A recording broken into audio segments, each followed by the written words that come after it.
Good evening friends. Welcome to civils Manthan. ये हमारा economy crash course का प्रोग्राम है for UPSC prelims and this is the second lecture of inflation. Inflation part 2 है ये, और हम इसमें ये चैप्टर में इस टॉपिक को कंप्लीट कर लेंगे। एंड आई अश्योर यू, अगर आप इस पूरी सीरीज़ को ठीक से फॉलो करते हैं, क्वेश्चंस करते हैं, साथ में हम काफ़ी क्वेश्चंस भी करवा रहे हैं of the previous year exams जो यूपीएससी ने कंडक्ट किए हैं, तो डेफिनेटली आप मोर देन 80% क्वेश्चंस आप अटेम्प्ट कर पाएंगे। जस्ट मेक श्योर आप इसको ठीक से फॉलो करें। तो आज का लेक्चर स्टार्ट करते हैं। The first topic in today's is producer price index. तो अगर हम रिकॉल करें कि लास्ट का एक बार थोड़ा सा रिवाइज करने का ट्राई करते हैं। लास्ट फर्स्ट लेक्चर में हमने पढ़ा था, कुछ इन्फ्लेशन के बारे में बेसिक्स डिस्कस किया था। इन्फ्लेशन जो हम मेजर करते हैं, इन्फ्लेशन है क्या? General rise in the price level of goods and services. तो अब ये जो इन्फ्लेशन मेजर करते हैं, अलग अलग इंडेक्स होते हैं इसके। One is CPI, another is WPI, then PPI, that is producer price index, and GDP deflator. CPI and WPI हमने लास्ट लेक्चर में कवर किया है। PPI एंड GDP deflator हम आज कवर करेंगे।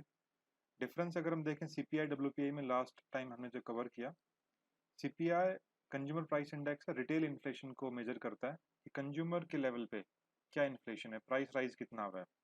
WPI आपका होलसेल लेवल पे मेजर करता है। सेकंड डिफरेंस क्या देखा था? सेकंड डिफरेंस ये था कि CPI की बास्केट में फूड कमोडिटीज का जो वेटेज है वो ज़्यादा है in respect to the WPI, because WPI में हाईएस्ट वेटेज किसका है? मैन्युफैक्चर्ड प्रोडक्ट्स का है, जो कि अराउंड 65% के अराउंड है। ठीक है। थर्ड डिफरेंस जो है कि WPI में सर्विसेज को इंक्लूड नहीं करते हैं, CPI में सर्विसेज को भी इंक्लूड करते हैं। तो ये कुछ 3-4 डिफरेंसेस हमने देखे थे, राइट। आज हम PPI स्टडी करेंगे। इसके अलावा और CPI रिलीज कौन करता है? CPI जो है NSO रिलीज करता है, national statistical office, right. National statistical office ये पहले ये आता है किसमें? Ministry of statistics and programme implementation में आता है। ये मिनिस्ट्री में नेशनल स्टैटिस्टिकल ऑफिस है। पहले CSO और NSSO, ये दो ऑफिस इसी का पार्ट है। इन दोनों को मर्ज करके अब NSO बना दिया गया है। तो CSO और NSO को मिला के अब NSO है, नेशनल स्टैटिस्टिकल ऑफिस। पहले NSSO का फुल फॉर्म क्या थी? National sample survey office. CSO central statistical office, central statistical organisation. तो CPI अगर ऑप्शन में, ये तो NSO मिलेगा या CSO मिलेगा। CSO मिलता है तो CSO राइट आंसर होगा CPI के लिए, अगर NSO है तो NSO राइट आंसर होगा।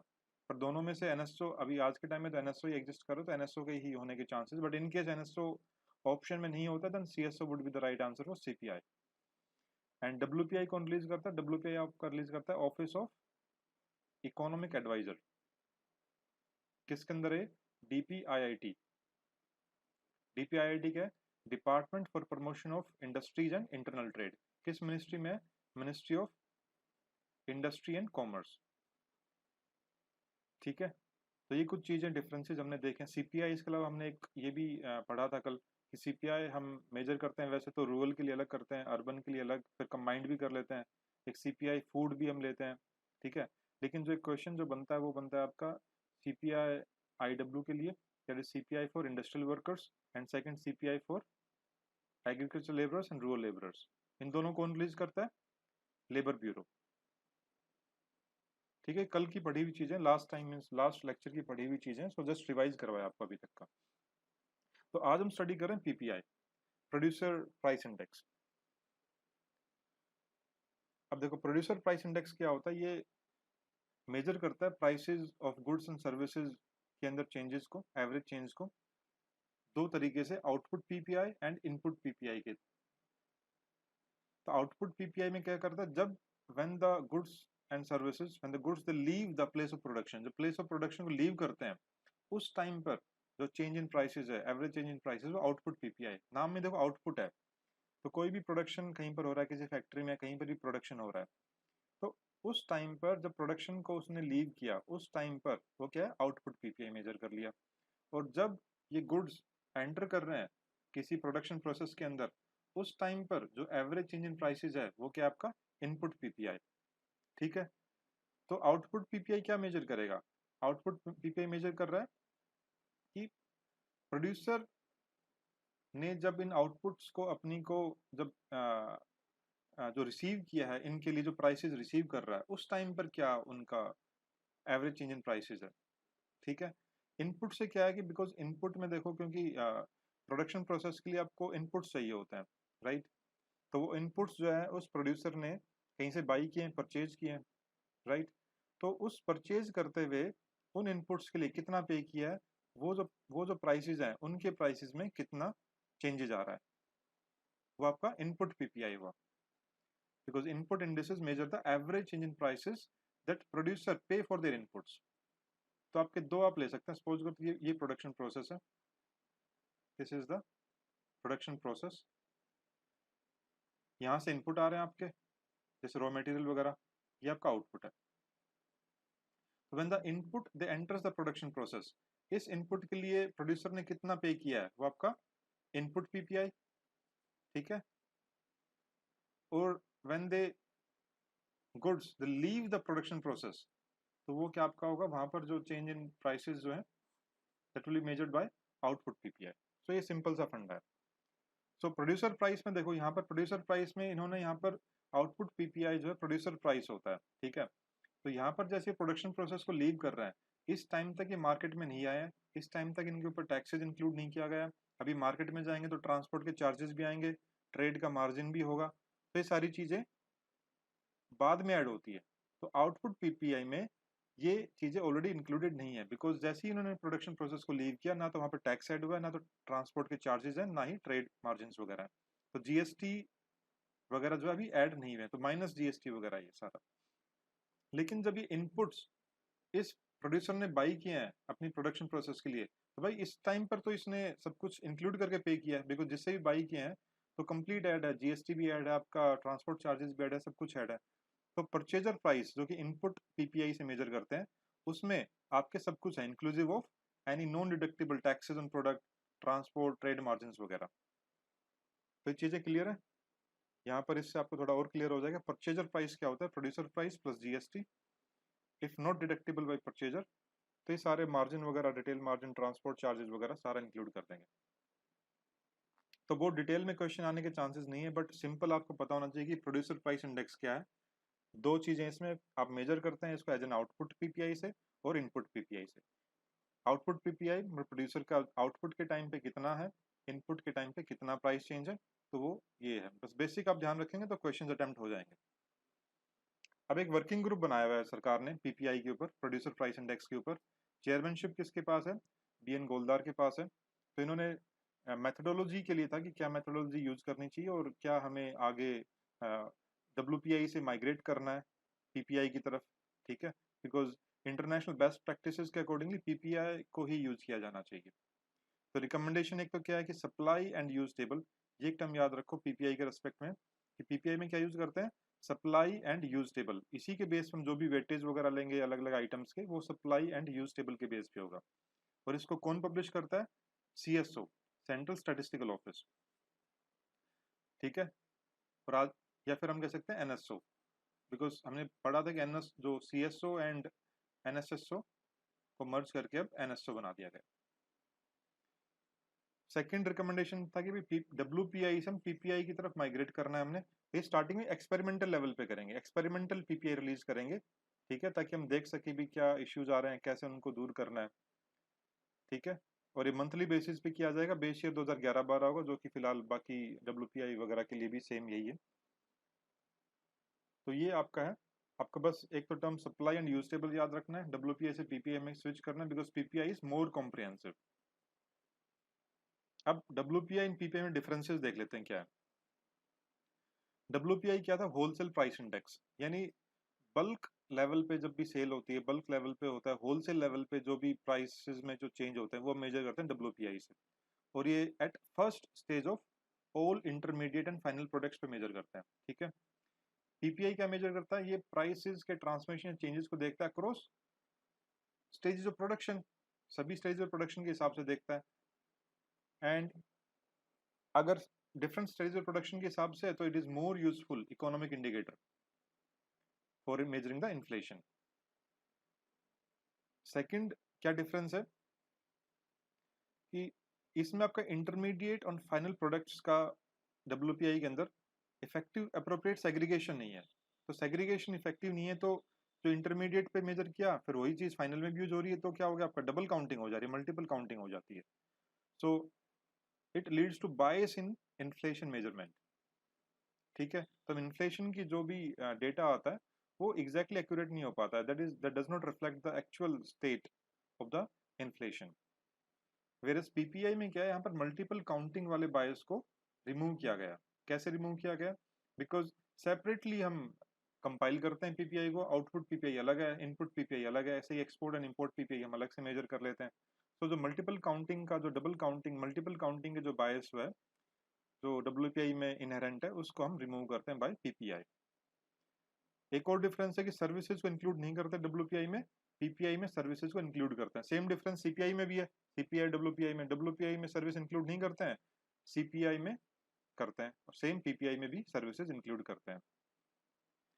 फिर वेट्स जो है डब्ल्यूपीआई में वो आइटम्स के वो बेस किसके ऊपर बेस्ड है? नेट ट्रेडेड वैल्यू पे, जबकि यहाँ पर सप्लाई एंड यूज टेबल पे बेस्ड है। अभी हमने जस्ट पढ़ा कि पीपीआई में किसके ऊपर बेस्ड है? Supply and use table. Next हम देखते हैं कि difference between PPI and CPI, producer price index and consumer price index में क्या डिफरेंसेस है। तो पीपीआई हमने पढ़ा था कि प्रोड्यूसर जो भी आउटपुट पीपीआई और इनपुट पीपीआई के हिसाब से मेजर करते हैं कि चेंज इन एवरेज प्राइसेस देखते हैं जो प्रोड्यूसर रिसीव्स। ठीक है, आउटपुट पीपीआई हम ऐसे ही मेजर करते हैं। सीपीआई मेजर करता है कि एक कंज्यूमर कितना पे करेगा। ठीक है, पीपीआई में हम देख रहे हैं प्रोड्यूसर के लेवल पे, सीपीआई में क्या बेसिस ऑफ सी कंज्यूमर, पीपीआई में बेसिस है प्रोड्यूसर। तो ये डिफरेंस सामने सामने आपके फुल फॉर्म में ये डिफरेंस आपके सामने आ जा रहा है। यहाँ पर हम कंज्यूमर को बेस लेते हैं। So price received by producer differs from price paid by consumers. क्यों डिफर करेगा भाई? बहुत सारी चीजें हैं। बिकॉज प्रोड्यूसर के बेस पे जब आउटपुट पीपी हम मेजर करते हैं ना तो टैक्स इंक्लूड होता है ना ही ट्रेड एंड ट्रांसपोर्ट मार्जिन होते हैं, ये चीज इंक्लूड नहीं करते। लेकिन कंज्यूमर प्राइस इंडेक्स में कंज्यूमर कितना पे कर रहा है उसमें सारी चीज इंक्लूड होती है, जीएसटी भी होगा, आपके ट्रांसपोर्ट मार्जिन भी, ट्रेड मार्जिन भी सारे इंक्लूड होते हैं। ये आपका डिफरेंस है।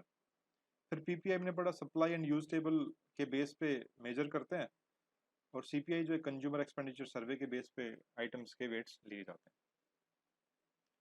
नेक्स्ट आपका जो इंडेक्स है दैट इज जीडीपी डिफ्लेटर। तो हमने क्या क्या इंडेक्स पढ़े हैं? ये लास्ट इंडेक्स है। One is CPI, then WPI, then PPI and this is GDP deflator. इन सभी में GDP deflator is the most comprehensive. याद कर लेना, ये कई बार डायरेक्टली टेस्ट सीरीज वगैरह में भी क्वेश्चन पूछ लेते हैं, तो आपको पता होना चाहिए GDP deflator is the most comprehensive. Because GDP data हम अक्रॉस द आइटम्स निकालते हैं, बहुत कॉम्प्रिहेंसिव होता है जीडीपी डेटा। तो उसके लिए जो हम डिफ्लेटर यूज करते हैं तो वो काफी कॉम्प्रिहेंसिव होगा in comparison to other indices जो है। अब जीडीपी हमने पढ़ा हुआ, जीडीपी क्या है? जीडीपी मार्केट वैल्यू है of all final goods and services produce with in the domestic economy during a specified period, जो कि हम एक साल लेके चलते हैं। ठीक है, तो ये तो हमने ऑलरेडी फर्स्ट लेक्चर में ही सारी चीजें पढ़ी है, सेकंड लेक्चर में ही पढ़ी है ही। तो ये चीज आपकी प्रीवियस में। डिफ्लेटर क्या होता है? अब देखो जीडीपी जो मेजर करते हैं वो जीडीपी अगर हम करंट प्राइसेस पे लेंगे, ये आपका होगा नॉमिनल जीडीपी। ठीक है, रियल, अब देखो एक होता है आपका रियल जीडीपी, एक है नॉमिनल जीडीपी। नॉमिनल जीडीपी में आप जीडीपी मेजर करते हैं करंट प्राइसेस पे कि भी आज के प्राइसेस क्या चल रहे हैं, उसके बेसिस पे सभी गुड्स एंड सर्विसेज की फाइनल मार्केट वैल्यू क्या है, तो करंट प्राइसेस पे। लेकिन करंट प्राइसेस में भाई हो सकता है कि इन्फ्लेशन की वजह से उनके प्राइसेस बढ़ रखे हो। तो अगर इन्फ्लेशन की वजह से प्राइसेस बढ़ रखे हैं तो क्या जीडीपी इंक्रीज कर गई? रियल में तो इंक्रीज नहीं की, वो तो इन्फ्लेशन है, महंगाई की वजह से। ठीक है, तो वो nominal GDP does not reflect the actual picture of the economy. ठीक है, तो हमें क्या करना पड़ेगा? नॉमिनल जीडीपी को एडजस्ट करना पड़ेगा to inflation. So when nominal GDP is adjusted to inflation, then we get the real GDP. और ये किस पे लेते हैं? बेस ईयर पे लेते हैं, किसी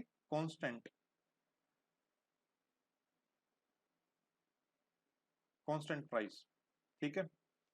So GDP at current prices is the nominal GDP. GDP at constant price और बेस प्राइस हो गया रियल GDP. तो हम ये एडजस्ट इन्फ्लेशन से कैसे करते हैं? हम एडजस्ट करते हैं जीडीपी डिफ्लेटर की हेल्प से. तो इतनी अंडरस्टैंडिंग बनानी है.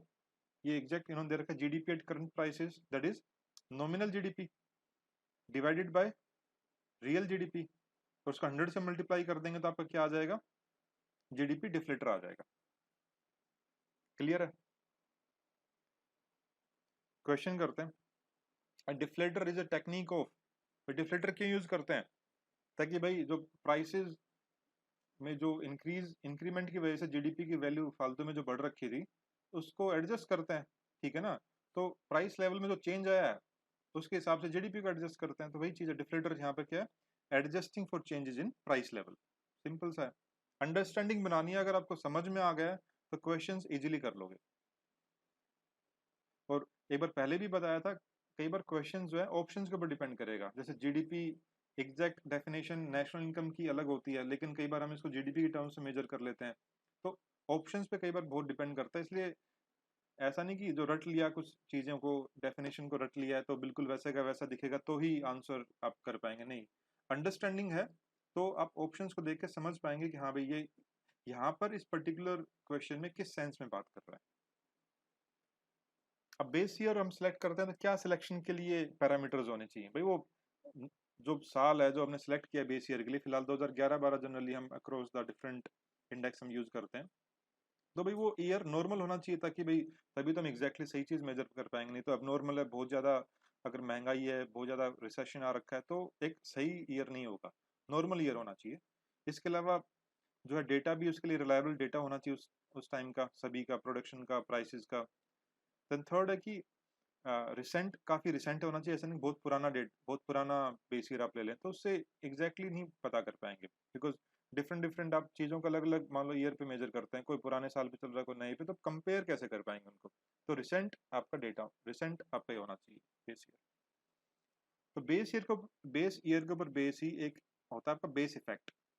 बेस इफेक्ट क्या होता है कि जो आपने बेस ईयर चूज किया हुआ है उस साल में हो सकता है कि जो, अगर हम इन्फ्लेशन की बात करते हैं तो उस साल में हो सकता है कि इन्फ्लेशन का लेवल बहुत ज्यादा अधिक है या बहुत ज्यादा कम है.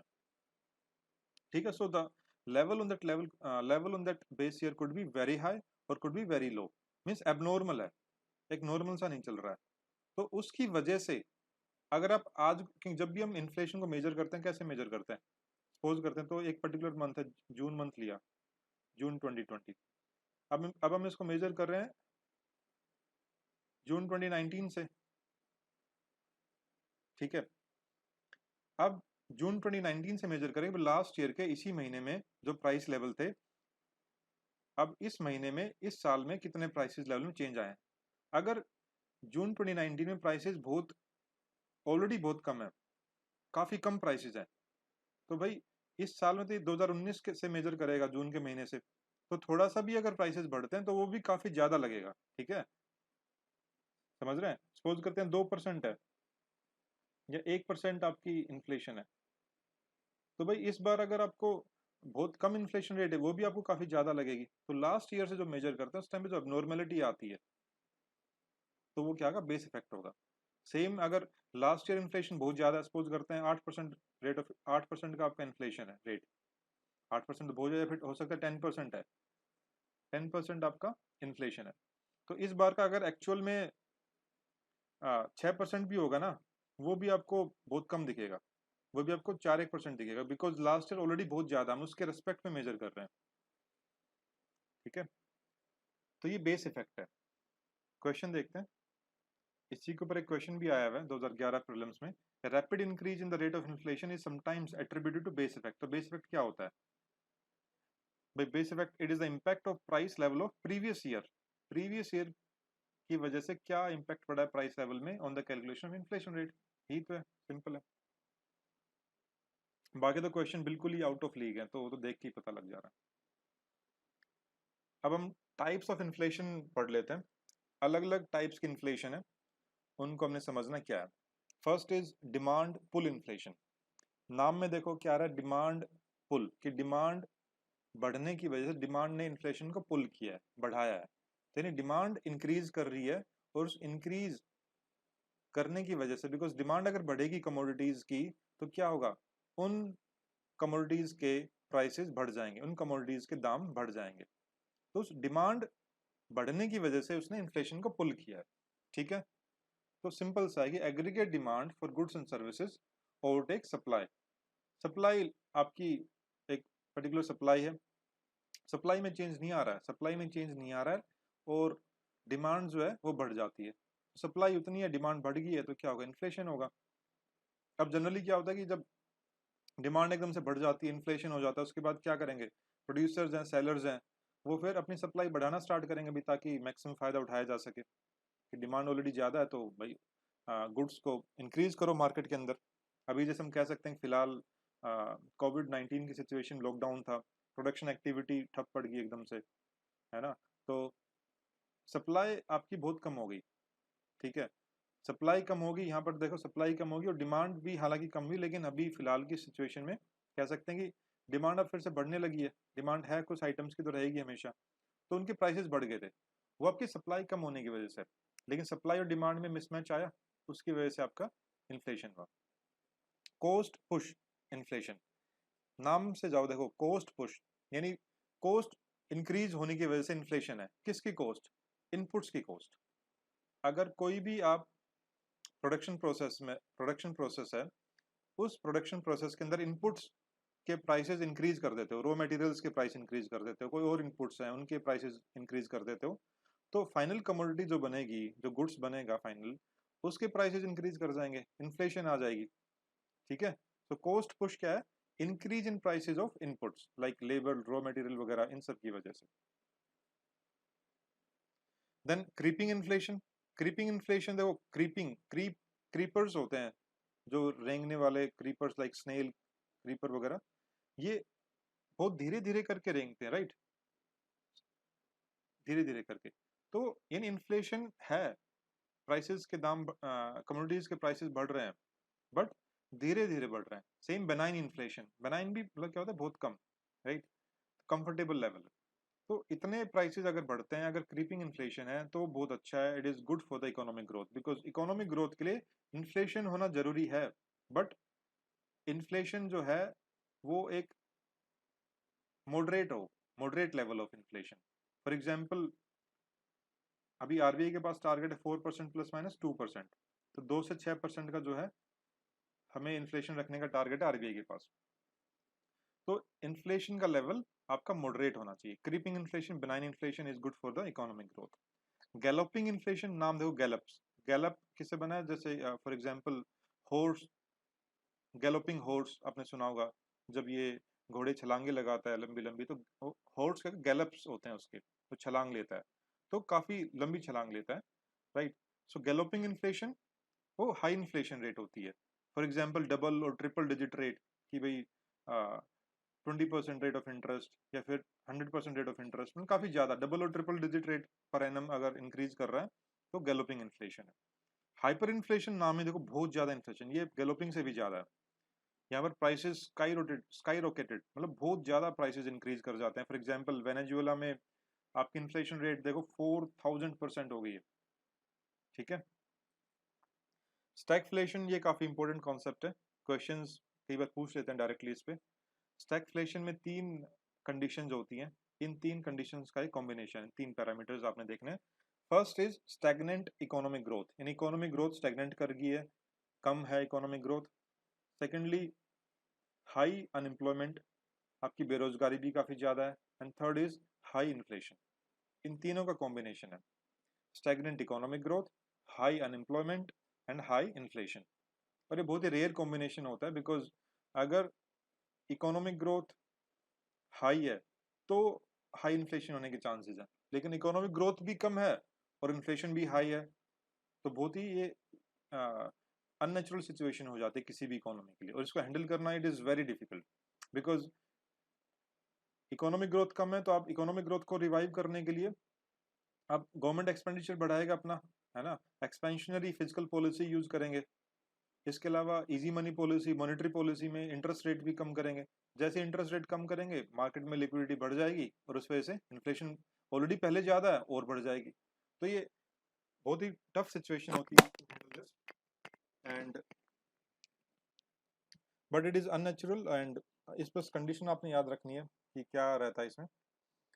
तीन condition, stagnant economic growth, high unemployment and high inflation. Next is disinflation. नाम में जाओ डिस इन्फ्लेशन, इसको डिफ्लेशन से कंफ्यूज नहीं करना है। डिस इन्फ्लेशन मतलब इन्फ्लेशन है but with lower rate. Last year 6% की इन्फ्लेशन रेट थी, इस बार सपोज करें 4% से, तो कितना हुआ, ये डिस इन्फ्लेशन हुआ। Inflation decrease in the rate of inflation is disinflation. Imported inflation, imported मतलब कि हम जब हम कमोडिटीज को बहुत सारे अगर हम इम्पोर्ट पे डिपेंडेंट है, फॉर एग्जांपल ऑयल, अब हमारे यहाँ पर क्रूड ऑयल जो है वो इम्पोर्ट होता है, मैक्सिमम जो है सारा हम इम्पोर्ट करते हैं ऑलमोस्ट काफ़ी हद तक। तो अगर क्रूड ऑयल के प्राइसेस इंक्रीज कर जाएंगे तो एकदम से हमारे यहाँ पर इन्फ्लेशन हो जाती है, प्राइसेस सभी के बढ़ जाते हैं बिकॉज ट्रांसपोर्ट के प्राइसेस बढ़ जाएंगे। इसके अलावा ऑयल पे डिपेंडेंट सभी इंडस्ट्रीज के अंदर जो भी कमोडिटीज उनके प्राइसेस बढ़ जाएंगे, पेट्रोल डीजल के रेट बढ़ गए, तो उसकी वजह से वाइड ओवर इकोनॉमी में जो है उसका इन्फ्लेशन का असर देखने को मिलता है। और वो किस वजह से हुआ, इम्पोर्ट, ठीक है, हम इम्पोर्ट पे डिपेंडेंट है ये, तो उसको हम बोलते हैं इम्पोर्टेड इन्फ्लेशन। ठीक है, नेक्स्ट आपके डिफ्लेशन एंड रिफ्लेशन, ये दोनों इंटर रिलेटेड कॉन्सेप्ट्स हैं। डिसइन्फ्लेशन देखो, decrease in rate of inflation. Deflation क्या है, आपके प्राइसेस ही गिर गए, यहाँ पर इन्फ्लेशन नहीं है। ठीक है, यहाँ पर कमोडिटीज के गुड्स के जो है रेट ही गिर गए, दाम गिर गए। डिसइन्फ्लेशन में तो दाम बढ़े हैं 4% से फॉर एग्जाम्पल, लेकिन कम रेट से बढ़े हैं। लेकिन डिफ्लेशन में गुड्स एंड सर्विसेज के प्राइस लेवल में ही डिक्रीज आ गया, तो इसको हम क्या बोलेंगे, negative inflation rate, for example -2%। तो ये क्या हुआ, ये डिफ्लेशन हुआ। And deflation is very harmful for the economic growth. Economic growth के लिए बहुत हार्मफुल है बिकॉज आपको बताया ग्रोथ के लिए इन्फ्लेशन होना जरूरी है, एक मॉडरेट इन्फ्लेशन होना इज वेरी एसेंशियल। तो अब इसके लिए इकोनॉमिक ग्रोथ को रिवाइव करना है, डिफ्लेशनरी जो टेंडेंसीज हैं इकोनॉमी में उनको दूर करना है, तो क्या करेंगे हम, रिफ्लेशन लेके आना पड़ेगा। ठीक है, तो डिफ्लेट करके इकोनॉमी, डिफ्लेशन आ गया, प्राइसेस गिर गए, अब रिफ्लेशन लेके आना है। वो कैसे होगा, वो दो तरीके होते हैं, एक तो मॉनेटरी पॉलिसी, फिजिकल पॉलिसी से। मॉनेटरी पॉलिसी आपकी आरबीआई बनाती है और फिजिकल पॉलिसी कौन बनाती है, गवर्नमेंट। फिजिकल पॉलिसी में क्या आएगा, आपके expenditure and expenditure and taxes वगैरह। ठीक है, और मॉनेटरी पॉलिसी में क्या हो गया आपके, like repo, reverse repo, interest rate वगैरह। तो मॉनेटरी पॉलिसी हमें इजी करनी पड़ेगी, इजी मनी पॉलिसी, ताकि इंटरेस्ट रेट को हमने कम करना पड़ेगा। इंटरेस्ट रेट कम करेंगे तो लिक्विडिटी इंक्रीज करेगी, राइट। इन्फ्लेशन, थोड़ा प्राइसेस के दाम बढ़ेंगे, it will help in the more liquidity. Same government को अपना एक्सपेंडिचर इंक्रीज करना पड़ेगा, सो इसको हम क्या बोलते हैं, एक्सपेंशनरी फिजिकल पॉलिसी। तो रिफ्लेशन, ताकि डिमांड इंक्रीज कर सके, इकोनॉमिक एक्टिविटीज जो है दोबारा से फ्लरिश कर सके, और डिफ्लेशन को हम कॉम्बैट कर पाए। ठीक है, अब कुछ क्वेश्चंस करते हैं इसके ऊपर based. Which of the following statements is an appropriate description of deflation. Deflation के बारे में बताना भाई क्या है ये। तो सीधा सा डिफ्लेशन का मतलब क्या है, हमने पढ़ा था कि गुड्स एंड सर्विसेज के प्राइसेस, दाम गिर गए। ठीक है, सेकेंडली नेगेटिव इन्फ्लेशन, ये दो चीजें थी, एक ही, और दोनों का मतलब एक ही है। अब देखते हैं इसमें से क्या है। It is a persistent fall in general price level of goods and services, सीधा सा है। सेकंड, डिफ्लेशन मींस, ये एससीआरए का क्वेश्चन है। पहले वाला क्वेश्चन दोनों तो प्रीलिम्स यूपीएससी सीएससी में भी आया, सीडीएस में भी आया। डिफ्लेशन क्या है, नेगेटिव इन्फ्लेशन रेट, अभी पढ़ा हमने। अब ये inflation accompanied by increase in unemployment, देखो इन्फ्लेशन को किससे कंबाइन किया है, अनएम्प्लॉयमेंट से, तो क्या है, स्टैगफ्लेशन। ठीक है, स्टैगफ्लेशन में पढ़ा था, तीन चीजें हैं, stagnant economic growth, then high inflation and unemployment. अब इनमें से एग्जाम में कोई भी दो ऑप्शन दे सकता है, हो सकता है इनको क्लब करके बना दे, stagnant economic growth and inflation, हो सकता है इन्फ्लेशन एंड अनएम्प्लॉयमेंट को क्लब कर दे। तो आपको देखना पड़ेगा इन तीनों में से कहीं भी कुछ कॉम्बिनेशन बन रहा है, दैट वुड बी स्टैगफ्लेशन। हो सकता है तीनों को कंबाइन कर दे। अब इन्फ्लेशन एंड डिफ्लेशन को कंट्रोल करने के लिए क्या मेजर्स हैं? हमने जस्ट पढ़ा था अभी कि हम दो तरीके से कर सकते हैं, physical policy and monetary policy. Physical policy कौन बनाता है? गवर्नमेंट बनाती है, बिकॉज फिजिकल पॉलिसी में क्या होता है? फिजिकल पॉलिसी में आपके होते हैं government expenditure and government receipts.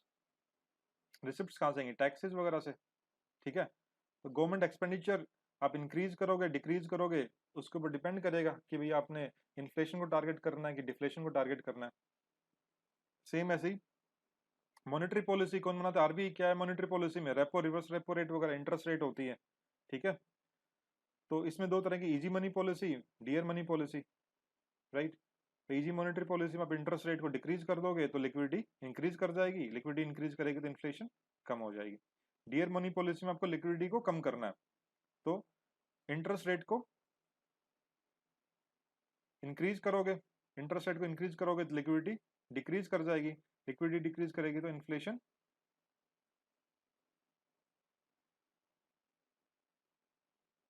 कम हो जाएगी।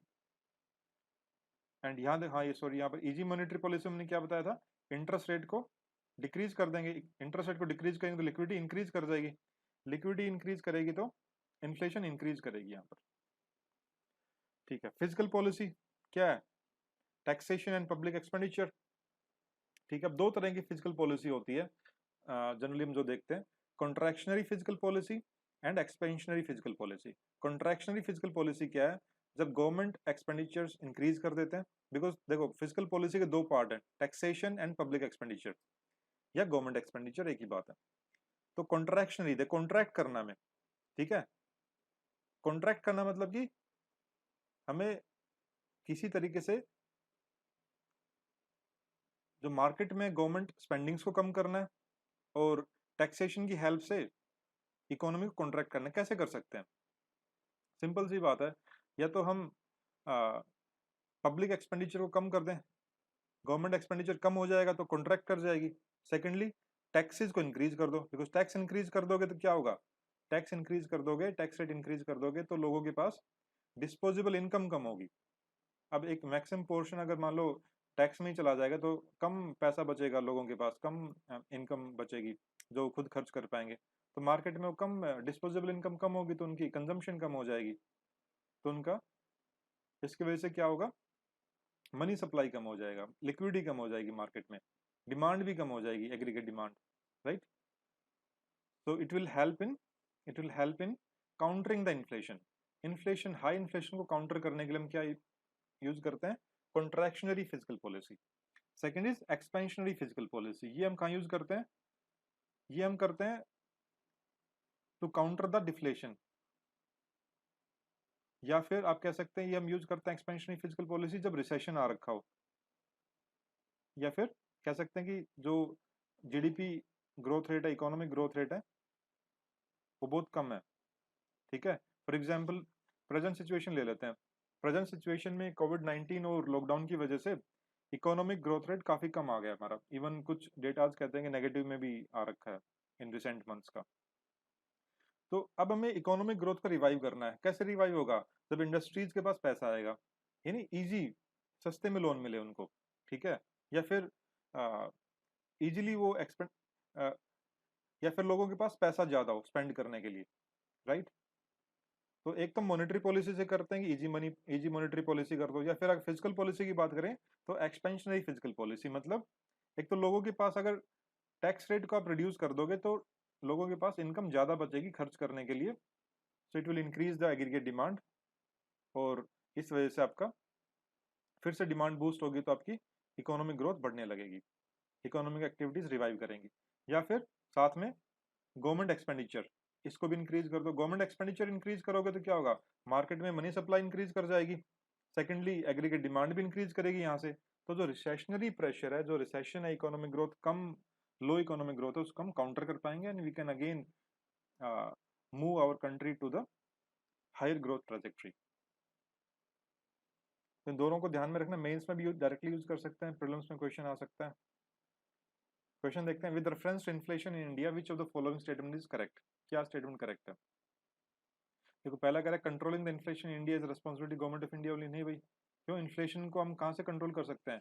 गवर्नमेंट ऑफ इंडिया तो करती है फिजिकल पॉलिसी से, और आरबीआई भी करती है थ्रू मॉनेटरी पॉलिसी। ठीक है, repo, reverse repo rate, interest rate को बढ़ा के जो है इन्फ्लेशन को काउंटर करते हैं। सेकंड कह रहा है कि RBI has no role in controlling inflation. गलत स्टेटमेंट है, अभी बताया आपको, मॉनेटरी पॉलिसी से करती है। Decreased money circulation helps in controlling inflation. बिल्कुल सही है, मनी सर्कुलेशन अगर कम होगा, लिक्विडिटी लिक्विडिटी कम हो जाएगी, मार्केट में जो है पैसे का जो फ्लो है वो कम हो जाएगा। अगर वही कम हो गया तो ये कम पैसा होगा, मीन्स लेस मनी। इसका मतलब क्या हुआ? परचेजिंग पावर बढ़ जाएगी। परचेजिंग पावर बढ़ जाएगी, उसकी वैल्यू बढ़ रही है, तो इन्फ्लेशन को कंट्रोल कर पाएंगे। ठीक है, नेक्स्ट क्वेश्चन, अगर इन्फ्लेशनरी प्रेशर से जा रहे हो तो क्या मेजर्स लिए जाने चाहिए? फर्स्ट स्टेटमेंट है direct taxes should be increased. ठीक है भाई, टैक्सेस इंक्रीज करोगे तो क्या होगा? लोगों के पास डिस्पोजेबल इनकम कम बचेगी, जो इनकम को खर्च कर पाएंगे वो इनकम कम बचेगी। ठीक है, अब कम पैसा रहेगा तो भाई डिमांड कम हो जाएगी, डिमांड कम हो जाएगी तो आप इन्फ्लेशन को काउंटर कर पाएंगे, इन्फ्लेशन को कंट्रोल कर पाएंगे। अगर इंटरेस्ट रेट को कम कर दें, second statement, interest rate should be reduce. Interest rate कम कर दी तो क्या होगा भाई? इंटरेस्ट रेट कम होगी तो इजी लोन्स मिलेंगे, इजी लोन्स मिलेंगे तो इस वजह से सप्लाई बढ़ जाएगी, मनी सप्लाई इंक्रीज कर गई है, लिक्विडिटी इंक्रीज कर जाएगी, लिक्विडिटी इंक्रीज करेगी तो इन्फ्लेशन जो है और बढ़ जाएगी। तो second statement is incorrect. Public spending should be increased. Public spending increase करेगी तो फिर से जो है लिक्विडिटी इंक्रीज कर जाती है, एग्रीगेट डिमांड जो है इंक्रीज कर जाएगी। एग्रीगेट डिमांड इंक्रीज करेगी तो इन्फ्लेशन बढ़ जाएगी, इंक्रीज कर जाएगी। सो इन्फ्लेशन को काउंटर नहीं किया जा सकता ऐसे। तो first statement only is the correct. Next question, recession के टाइम पे हम क्या देखते हैं? रिसेशन के टाइम में हमने बताया कि देखो, गवर्नमेंट फिजिकल पॉलिसी के थ्रू तो कौन सा यूज करेगी? Expansionary physical policy and easy monetary policy by RBI. ठीक है, एक्सपेंशनरी फिजिकल पॉलिसी में क्या करना है? जो पब्लिक एक्सपेंडिचर है उसको इंक्रीज करना है और टैक्सेस को कम करना है। ठीक है, अब देखते हैं इन ऑप्शंस में से क्या है। ये करें interest rate should be increased. अब भाई इजी मनी पॉलिसी में क्या करते हैं? इंटरेस्ट रेट को रिड्यूस करते हैं, जो रेपो, रिवर्स रेपो रेट वगैरह है इनके इंटरेस्ट रेट को कम करते हैं। ठीक है, incorrect. Taxes should be increased, अभी पढ़ा हमने टैक्सेस को कम करना है, ये भी गलत। Expenditure on public project should be increase, yes, because public expenditure को इंक्रीज करना है, ये करेक्ट स्टेटमेंट है। Interest rate and taxes should be increase, फिर से गलत, कंबाइन कर दिया उन्होंने पहले ही दोनों स्टेटमेंट्स को। रिसेशन के टाइम फिर से क्वेश्चन है एससीआरए का कि क्या करते हैं? फिर से वही देखो, D, expenditure on public project should be increase, फिर से देखो डायरेक्टली आंसर आ रहा है। अब गवर्नमेंट के एक्शंस को कंसिडर करो इन स्टेटमेंट्स में। कटिंग द टैक्स रेट को कम कर दिया है, इंक्रीजिंग द गवर्नमेंट स्पेंडिंग्स। ठीक है, abolishing the subsidies in the context of economic recession. ठीक है, अब करना क्या है? बताना है कि फिजिकल स्टिमुलस पैकेज का कौन सा पार्ट है। फिजिकल स्टिमुलस पैकेज मतलब कि सरकार जो है एक्सपेंडिचर पे जोर दे रही है। ठीक है, मतलब कि सरकार जो है एक्सपेंशनरी फिजिकल पॉलिसी फॉलो कर रही है। तो physical stimulus means expansionary physical policy. इसका मतलब क्या हुआ? अभी जस्ट पढ़ा था हमने, पब्लिक एक्सपेंडिचर और गवर्नमेंट एक्सपेंडिचर इंक्रीज करना है और टैक्स रेट को कम करना है। ठीक है, अब देखते हैं क्या है इसमें। First statement, cutting the tax rate, भाई बिल्कुल अभी जस्ट पढ़ा हमने, टैक्स रेट कम करना है। Increase in the government spending, बिल्कुल बढ़िया, ये भी सही है। अबोलिशिंग द सब्सिडीज, नहीं, सब्सिडीज अगर आप अबोलिश कर दोगे तो क्या होगा? उससे जितना लोग पहले खर्च कर रहे थे वो ज्यादा खर्च करेंगे, मीन्स उनके पास जो सस्ते में उनको मिल रहा था वो उतने में नहीं मिल पाएगा, उनके दाम बढ़ जाएंगे, दाम बढ़ जाएंगे तो जितनी पहले स्पेंडिंग थी उसी आइटम के लिए ज्यादा वो खर्च करेंगे, तो उनके पास इनकम लेवल कम बचेगा, वो जबकि एक्स्ट्रा खर्च कर सकते थे। ठीक है, तो third would be the incorrect. और वैसे भी ये मेनली हम एक्सपेंडिचर, पब्लिक एक्सपेंडिचर को इंक्रीज करना है। पब्लिक एक्सपेंडिचर इंक्रीज में आपका सब्सिडीज इंक्रीज करोगे ना कि कम करोगे, अबॉलिश करोगे, राइट। फिजिकल पॉलिसी मीन्स, हर बार हम अभी पढ़ रहे हैं प्रीवियस इन क्वेश्चंस में, फिजिकल पॉलिसी मतलब public expenditure and receipts means expenditure देखते हैं गवर्नमेंट, रिसिप्ट्स, रिसिप्ट्स में क्या आता है आपके, टैक्सेस वगैरह या फिर और बोरोइंग्स वगैरह जो भी हैं सारी, ये गवर्नमेंट रिसिप्ट्स का पार्ट है। अब देखते हैं क्या है इसमें, balancing the revenue collection expenditure, नहीं भी ऐसा तो कुछ नहीं है। डिमांड सप्लाई गुड सर्विसेज की इक्विलिब्रियम, नहीं ऐसा भी नहीं है। यूज ऑफ टैक्सेशन, ठीक है टैक्सेशन पार्ट है गवर्नमेंट रिसिप्ट्स का। पब्लिक बोरोइंग ये भी पार्ट है, एंड पब्लिक एक्सपेंडिचर ये भी पार्ट है by the government for purpose of stabilisation of, stabilisation और डेवलपमेंट, डेफिनेटली, तो C would be the right answer. Phillips curve, Phillips curve क्या होती है, देखो फिलिप्स कर्व आपको एक रिलेशन है between the inflation rate and unemployment rate, and this relation is inversely proportional. देखो जैसे जैसे अनएम्प्लॉयमेंट रेट इंक्रीज करती है at this level, at this level unemployment rate is high but inflation rate is low, inflation इतना है। ये इन point से ले सकते हो, B point and A point से देख लो। बी से अगर हम ए पॉइंट की तरफ आ रहे हैं तो ए पॉइंट के ऊपर अनएम्प्लॉयमेंट रेट तो इंक्रीज की है, बट अनएम्प्लॉयमेंट रेट तो इंक्रीज की यहाँ से यहाँ तक 6%, लेकिन इन्फ्लेशन रेट कितनी भी यहाँ 2%, 5 से 2% होगी inflation rate, and unemployment rate 3 से 6% होगी। ठीक है, तो इनवर्सली प्रोपोर्शनल है। रीजन क्या है इसका, अब देखो अनएम्प्लॉयमेंट रेट अगर हाई है, ठीक है, अनएम्प्लॉयमेंट रेट हाई है इसका मतलब क्या है, प्रेजेंट कंडीशन ले लो चाहे आप, अनएम्प्लॉयमेंट रेट हाई है, लोगों के पास नौकरियां नहीं है, ये नौकरियां हैं कुछ लोगों के पास, तो उनकी इनकम उतनी नहीं है, सैलरी कट डाउन कर दी गई है लॉकडाउन वगैरह इन सिचुएशन में, तो क्या होगा, लोगों के पास डिस्पोजेबल इनकम ही नहीं होगी, बहुत कम होगी। अगर इनकम ही कम है तो एग्रीगेट डिमांड जो है, डिमांड कम हो जाएगी, डिमांड कम हो जाएगी तो क्या होगा, इन्फ्लेशन कम हो जाएगी, inflation would be reduced. Same अगर अनएम्प्लॉयमेंट रेट कम है, इसका मतलब सैलरी अच्छी खासी मिल रही है, सब नौकरियां हैं सभी के पास, जॉब्स हैं तो they have more money to spend, more disposable income, more disposable income means more demand, more demand means high inflation. ठीक है, तो फिलिप्स कर्व से याद रखना। फिलिप्स कर्व याद कैसे रख सकते हो, देखो नाम में फिलिप्स है, फिलिप्स का कुछ डिवाइसेस वगैरह आते हैं, कैसे फिलिप्स के आपके रेडियो वगैरह कुछ ऐसे भी आते हैं, ठीक है, या फिर तो कह सकते हैं कि हाई अनएम्प्लॉयमेंट है, ठीक है, हाई जैसे प्रेजेंट लॉकडाउन सिचुएशन में क्या हुआ था, अनएम्प्लॉयमेंट रेट बहुत ज़्यादा था, ठीक है, अनएम्प्लॉयमेंट रेट ज़्यादा था और महंगाई भी ज़्यादा थी, तो भाई बाकी तो कहीं खर्चा कर नहीं पाए, एक रेडियो खरीद के सुन के उसी में गाने वगैरह सुन के टाइम पास किया, ठीक है ना, लैपटॉप वगैरह तो अफोर्ड कर नहीं सकते, हाई अनएम्प्लॉयमेंट के टाइम में, आज के टाइम में लॉकडाउन सिचुएशन में इकोनॉमिक एक्टिविटीज़ कम हो रखी थी, तो फिर क्या किया, फिलिप्स का रेडियो खरीदा और उसको सुन रहे हैं। तो कैसे रिलेट किया, फिलिप्स कर्व, फिलिप्स का नाम आती है आपका ना जी माइंड में, रेडियो, इससे क्या ध्यान रख सकते हैं, रेडियो कब सुना था हमने, बेरोजगारी के टाइम में, अनएम्प्लॉयमेंट के टाइम में, तो अनएम्प्लॉयमेंट आपका हाई है और साथ में क्या था, क्योंकि कुछ और खरीद नहीं सकते थे कंप्यूटर लैपटॉप वगैरह, तो रेडियो खरीद के सुना, तो बिकॉज महंगाई ज़्यादा है, इन्फ्लेशन, तो ऐसे करके रिलेट करके याद रख सकते हो। लिख के मत आ जाना मेंस में इसको, ये सिंपल याद रखने के लिए, ठीक है। Trade off between inflation and unemployment क्या हुआ है, अभी जस्ट पढ़ा, इन्फ्लेशन अनएम्प्लॉयमेंट के बीच में फिलिप्स कर्व का रिलेशन है। अब कुछ एक दो इंपॉर्टेंट कॉन्सेप्ट्स हैं अंडरस्टैंडिंग के लिए जरूरी है, पढ़ लेते हैं क्या कि इन्फ्लेशन का एक्सचेंज रेट पे क्या फर्क पड़ेगा। एक्सचेंज रेट मतलब कि फॉरेन करेंसी और इंडियन रुपीज में क्या एक्सचेंज रेट है। फॉर एग्जांपल $1 अगर 70 रुपीज का है तो ये आपकी एक्सचेंज रेट है, ठीक है, $1 में 70 रुपये आते हैं। अब अगर इन्फ्लेशन हो जाती है, महंगाई बढ़ जाती है, प्राइसेस के दाम बढ़ रहे हैं, इन्फ्लेशन हाई है, तो उसकी वजह से आपकी जो होम करेंसी है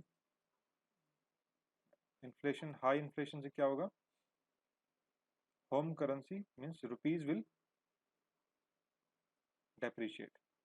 ठीक है, याद कर लो, बाकी आपको समझा देता हूँ अभी कैसे। देखो, इन्फ्लेशन अगर ज़्यादा है, प्राइसेस के, कमोडिटीज़ के, गुड्स के प्राइसेस बढ़ गए हैं, अगर गुड्स के प्राइसेस बढ़ गए हैं तो क्या होगा, अपने जो भी प्रोडक्शन किया, जो भी गुड्स के प्राइसेस बढ़े, अब मान लो वो बाहर इंटरनेशनल मार्केट में आपने उसको एक्सपोर्ट किया दूसरे कंट्रीज में, वहाँ एक्सपोर्ट किया तो भाई महंगे गुड्स को कौन खरीदेगा, हमारे गुड्स की जो कॉम्पिटिटिवनेस कम हो जाएगी, our goods will lose the competitiveness. लोग तो चाइनीज सस्ता माल खरीदना प्रेफर करेंगे in comparison to high priced Indian goods, तो हमारे एक्सपोर्ट्स कम हो जाएंगे।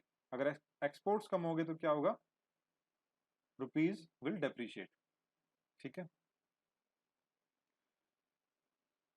या फिर ऐसे भी कह सकते हो, एक सेकंड सेंस में, इंपोर्ट्स की सेंस में, अगर हमारे इंडियन मेड गुड्स के प्राइसेस इंक्रीज करके because of high inflation, then we would prefer buying cheap imported goods. ठीक है, तो हमारे क्या होंगे, इंपोर्ट्स इंक्रीज कर जाएंगे, और अगर इंपोर्ट्स इंक्रीज करके तो क्या होगा, rupees will depreciate, because imports increase करेंगे तो जो फॉरेन करेंसी है हमें ज़्यादा देनी पड़ेगी उन इंपोर्ट्स को फुलफिल करने के लिए, right.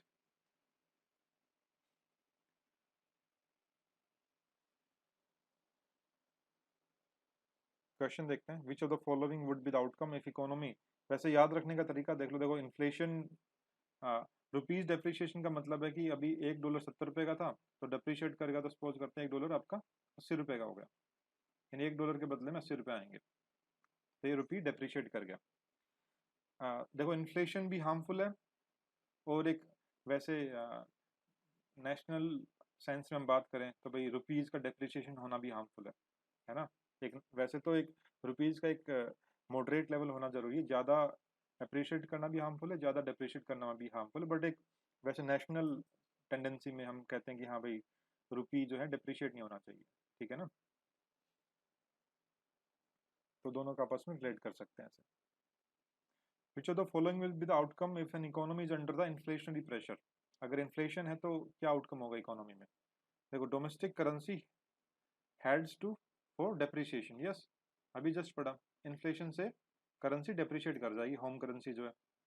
Export becomes less competitive with imports getting costly, definitely इसी सेकंड कोज की वजह से ही तो फर्स्ट हो रहा है, second is the cause, first is the outcome. Cost of borrowing decrease, नहीं, इससे तो कोरिलेशन नहीं है इसका, बिकॉज इन्फ्लेशनरी प्रेशर है तो महंगाई ज़्यादा है, महंगाई ज़्यादा है तो बोरोइंग की कॉस्ट इंक्रीज करती है ना कि डिक्रीज करती है। बॉन्ड होल्डर्स गेट्स बेनिफिटेड, बहुत इंपॉर्टेंट स्टेटमेंट है ये फर्स्ट में पढ़ा था हमने कि इन्फ्लेशन की वजह से किसको बेनिफिट होता है और किसको लॉस होता है। बेनिफिट होता है फॉर द डेटर्स, डेटर्स मतलब जिन्होंने उधारी ले रखी है, जिन्होंने लोन लिया हुआ है, उधारी ले रखी है, इन्फ्लेशन की वजह से डेटर्स को फायदा होता है, और लॉस किसको होता है, loss to the creditors. Reason क्या है, इससे पहले वाला लेक्चर देखो, उसमें एक्सप्लेन कर रखा है। ठीक है, बिकॉज इन्फ्लेशन की वजह से जिसने उधारी ली थी, 1 लाख रुपए लिया था सपोज 1990 के अंदर, आज वो 1 लाख रुपए अगर वापस कर देगा तो क्या उस 1 लाख रुपए की सेम कीमत है, नहीं, तो क्रेडिटर को तो नुकसान हो गया। भाई 1990 में 1 लाख रुपए दिए थे, आज तुम 1 लाख रुपए के अराउंड तुम सेम वापस करोगे तो क्या फायदा है, कोई फायदा नहीं, डेटर को बहुत फायदा है हुआ है, क्योंकि उस टाइम के अंदर उसको 1990 के अंदर 1 लाख रुपए मिले थे, आज वापस कर रहा है 2020 में, तो 1 लाख रुपए की कीमत बहुत कम हो गई है इन्फ्लेशन की वजह से। तो लॉस हुआ है किसको, क्रेडिटर्स को, और किसको लॉस हुआ है, bond holders and debenture holders. इससे पहले वाला लेक्चर देखो, अगर ये समझ में नहीं आया उसमें एक्सप्लेन किया ठीक से। तो इन्फ्लेशन से बेनिफिट किसको हो रहा है, डेटर्स को बेनिफिट हो रहा है, जबकि creditors, bond holders, debenture holders को लॉस हो रहा है, तो fourth statement would be incorrect. Third is also incorrect, so 1 and 2 is the right answer, A is the right answer. Next हम देखते हैं कि इन्फ्लेशन, इंटरेस्ट रेट और एक्सचेंज रेट में क्या रिलेशन है। अब देखो, इंटरेस्ट रेट गवर्नमेंट का इंटरेस्ट रेट इंक्रीज करता है, सपोज करते हैं गवर्नमेंट सिक्योरिटीज का, गवर्नमेंट बॉन्ड्स का अगर इंटरेस्ट रेट हाई होता है, या फिर आरबी इंटरेस्ट रेट हाई करती है इनका, तो क्या रिलेशन पड़ सकता है? जब भी गवर्नमेंट सिक्योरिटीज का इनका इंटरेस्ट रेट इंक्रीज होता है, उस इंक्रीज होने की वजह से जो इन्वेस्टर्स हैं उनको बेनिफिट दिखेगा टू इन्वेस्ट इन इंडिया। तो जो फॉरेन इन्वेस्टर्स हैं, तो foreign investors they would invest in India because उनको हाई रिटर्न्स मिल रहा है, इंटरेस्ट रेट अगर हाई है तो। ठीक है, ये जनरली इंडिया में इंटरेस्ट रेट हाई रहता है, तो इस वजह से ज़्यादा इन्वेस्टर्स जो वो आते हैं यहाँ पर। लेकिन जैसे इन्वेस्टर्स ज़्यादा इन्वेस्टमेंट करने लगेंगे तो उससे क्या होगा, उससे डॉलर्स अपनी इकोनॉमी में आने लगेंगे, इनफ्लो होगा डॉलर्स का। अगर डॉलर्स का इनफ्लो ज़्यादा है तो डॉलर्स और रुपीज़ की डिमांड सप्लाई में चेंज आएगा, है ना। डॉलर्स का फ्लो ज़्यादा, यानी डॉलर्स की सप्लाई ज़्यादा होगी, डॉलर्स की सप्लाई ज़्यादा, dollar will depreciate in respect to rupees, or we can say rupee will appreciate with respect to dollar or any other foreign currency जिसमें भी इन्वेस्टमेंट हो रही है।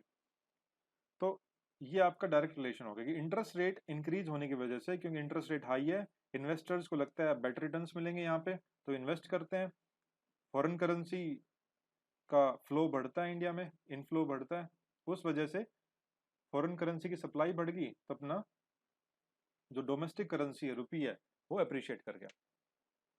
ठीक है, अब इन्फ्लेशन का भी हमने अभी जस्ट पढ़ा था, इन्फ्लेशन और एक्सचेंज रेट भी ऐसे रिलेटेड थे आपस में, कि इन्फ्लेशन इंक्रीज करने से एक्सचेंज रेट क्या हो रहा आपका, यानी रुपी विल डेप्रिशिएट, और इन्फ्लेशन कम होने से रुपी विल एप्रिशिएट। तो आपस में इंटरलेटेड ये रिलेशन रहता है, तो इसको आप समझ सकते हैं ठीक से। अब इससे रिलेटेड कई बार हम पढ़ते हैं यूएस फेडरल रिजर्व, बहुत बार हमने सुना है कि इंटरेस्ट रेट को कट डाउन कर देता है। ठीक है, तो ये लास्ट ईयर भी इन्होंने 2-3 बार कट डाउन किया है, बिकॉज जब भी इंटरेस्ट रेट को कम करेंगे इसका मतलब क्या है, आप ये समझो कि इंटरेस्ट रेट को कम कर रहे हैं, इसका मतलब इजी मनी पॉलिसी यूज कर रहे हैं उस पर्टिकुलर कंट्री में। फेडरल रिजर्व वहाँ का सेंट्रल बैंक है, जैसे अपने आरबीआई है, ऐसे ही कहीं पे यूएस में फेडरल रिजर्व है। तो इंटरेस्ट रेट कम होगा तो इजी मनी पॉलिसी है, कम रेट ऑफ इंटरेस्ट पे लोन मिल रहा है। ठीक है,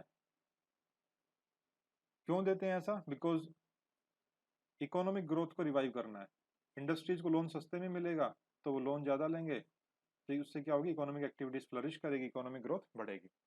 लेकिन उस वजह से उस पर्टिकुलर करेंसी में जो है वहां पर गवर्नमेंट बॉन्ड्स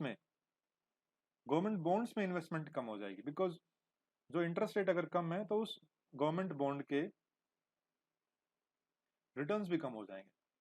अगर इंटरेस्ट रेट केवल 1% का है तो भाई 1% के हिसाब से ही रिटर्न मिलेंगे अगर उस गवर्नमेंट बॉन्ड को परचेज किया तो यूएस के अंदर।